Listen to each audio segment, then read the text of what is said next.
Il n'y a sûrement pas une raison la plus importante, mais plusieurs. Au début de la crise, les banques avaient un niveau de capitaux propres élevé, et ces capitaux étaient de bonne qualité. Nous avions une règle qui voulait que toutes les institutions devaient présenter un ratio Tier 1 au-dessus de 7%.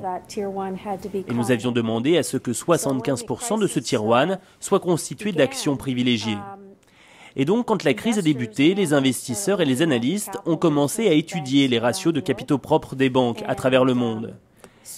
Et ils ont commencé à relever que le ratio d'actions préférentielles était très bas dans beaucoup d'institutions et qu'au Canada, il était très haut.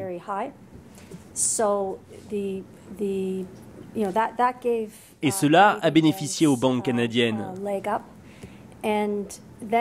Après, elles ont été capables de lever plus de capitaux sur les marchés privés, ce qui a été extrêmement important.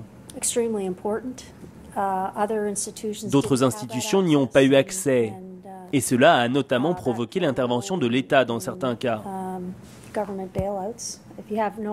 Quand vous n'avez plus accès au marché privé, vous n'avez pas beaucoup d'interlocuteurs vers qui vous tournez.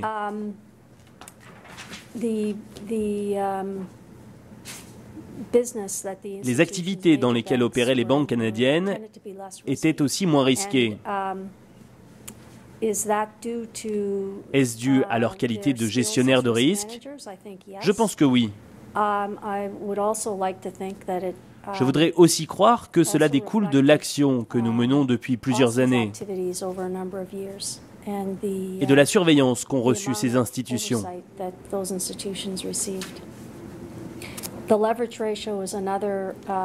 Le recours au levier financier est aussi un facteur important. Nous avions fixé une limite à l'effet de levier assez exigeante.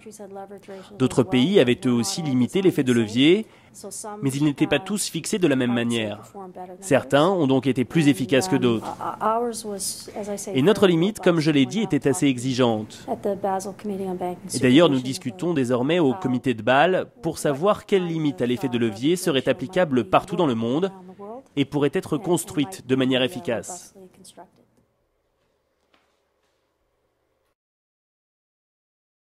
Les banques canadiennes sont probablement plus modérées. Elles ont bien entendu pris moins de risques. Je pense qu'elles ont démontré que de manière générale, elles avaient mis en place une bonne gestion des risques.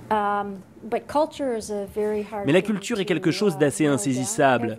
Chaque bureau a sa culture, chaque banque a sa culture.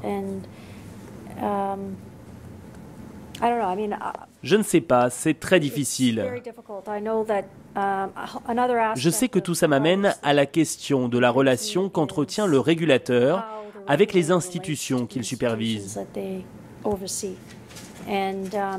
Ici, au bureau du surintendant, notre système est très simple. Quelques coups de fil suffisent à régler un problème.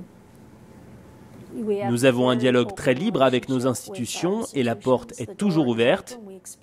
Nous attendons d'elles qu'elles nous disent tout et cela fonctionne.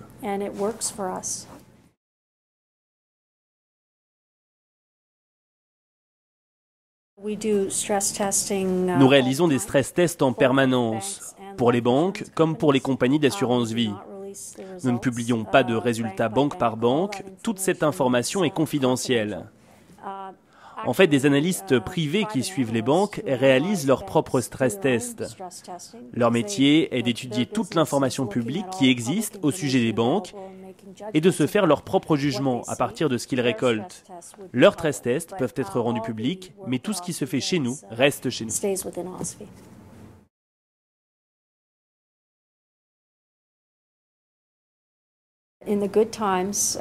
En période de croissance, il faut toujours s'inquiéter de savoir si l'on est en haut du cycle, et ainsi on croit que la période est bonne, mais elle ne l'est pas tant que ça. Et dans les périodes plus dures, il faut constamment se demander si l'on a touché le fond. Qu'est-on en train d'acheter exactement? Est-ce que l'on comprend parfaitement le portefeuille d'actifs? Ou est-ce que c'est une affaire qui réserve des surprises après avoir acheté? Il faut donc bien insister sur les processus d'audit préalable. De notre point de vue, nous regardons ça de manière tout à fait neutre, vraiment. Vous pouvez faire une grosse erreur en période de croissance, comme vous pouvez faire une grosse erreur en période de crise. Tout comme vous pouvez faire une très bonne acquisition, quelle que soit la conjoncture. Donc pour nous, c'est vraiment montrez-nous, expliquez-nous ce que vous voulez faire et expliquez-nous pourquoi vous pensez que c'est une bonne idée. Vous savez, si une institution paye trop cher, ce n'est pas très grave pour nous. Cela arrive, voilà tout. Ce qui nous intéresse, c'est ce qui se passe une fois que cette acquisition est faite. Comment affecte-t-elle votre capital? Est-ce qu'elle disperse votre équipe de direction? Devons-nous augmenter notre surveillance? Vos équipes ont-elles une expérience des acquisitions? Et je pense que les banques canadiennes ont appris beaucoup, et particulièrement en se développant aux États-Unis. Vous pensez que c'est le même marché? Ce ne l'est pas.